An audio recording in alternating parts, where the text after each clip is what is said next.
The danger of selfishness. Selfishness kills one's personality and spiritual growth.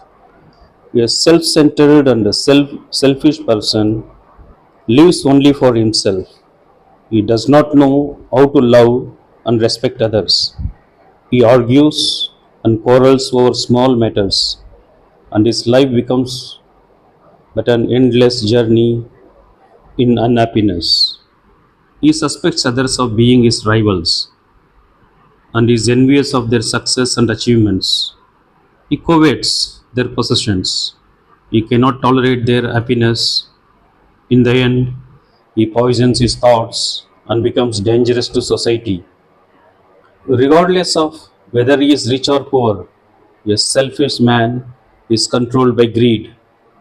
He is never contented, never satisfied with what he has. It was Mahatma Gandhi who once said, "The world is enough for everyone's needs, but not ever enough for one man's greed." If he is rich, he worries about his house, property, and all his other possessions. He always thinks of how to make more money and is not prepared to part with a little of what he has, even for a worthy cause. He is always filled with worries of being robbed, kidnapped, or cheated. He worries about his business and doubts the trustworthiness of his workers. He worries about his death and how his wealth will be used. If he is poor, on the other hand, he suffers from not having enough. He is always longing for wealth and property. When he is unable to obtain the wealth and property through honest means and hard work, he resorts to criminal means to meet his desires.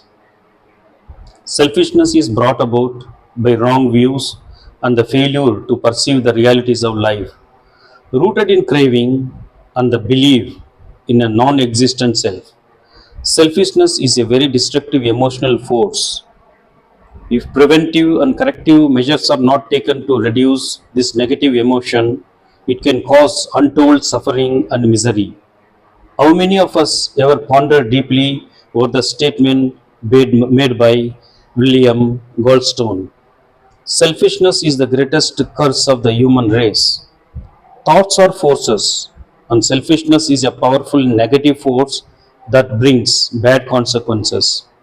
This is in accordance with the universal moral law that we reap the results of our actions which take root in our thoughts.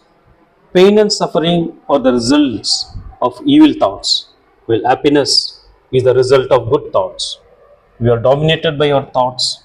A chronic hatred or even a cherished grudge tears the one who harbors it to shreds. A strong feeling of resentment is just likely a germ to cause poor health and sickness. If one is so unfortunate as to have an enemy, allowing the resentment to dig in and the hatred to become chronic is the worst thing one can do to oneself. The need to cultivate love and compassion. All living beings are comrades in suffering, who are subject to a common predicament. In the average human mind, there is a rubbish heap of evil, but fortunately, there is also a storehouse of virtue waiting to be tapped. The choice of developing virtue or committing evil is really up to oneself. The practice of sympathetic feelings for the suffering of others should be cultivated.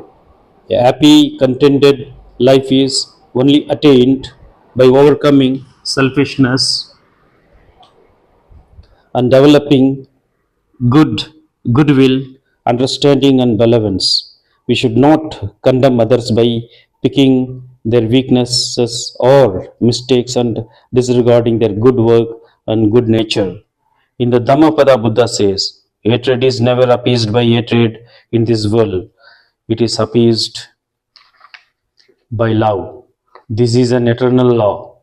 This natural law was also taught by Jesus, who said that a person should do good to those who hate him. To do good is to bring to oneself all the powerful good elements in nature. To do evil is to welcome destructive elements. Those who live in it will die in it, just as those who live by the sword will die by the sword. Every evil thought is as if it were a sword directed at him who draws it. Once a person realizes this fact, he should be afraid of harboring evil and selfish thoughts. It is a spiritual truth that evil can only be overcome by its opposite, positive force of good. Love and compassion are the antidotes for hatred. Goodwill is the antidote for anger. The presence of one positive force implies the absence of its opposing negative force. By developing love, compassion, and goodwill, we can make these thoughts our most precious assets. Nothing outside us can possibly affect us as much as what is taking place in our minds. It is an established fact that as a man thinketh in his heart, so he is. Self-conquer is indeed far greater than the conquest of all other folk. Neither a god nor a spirit nor Mara with Brahma can win back the victory of such a person who is self-subdued and even lives in restraint. This is from Dhammapada. The book is How to Live Without Fear and Worry by K. Sri Dhammananda.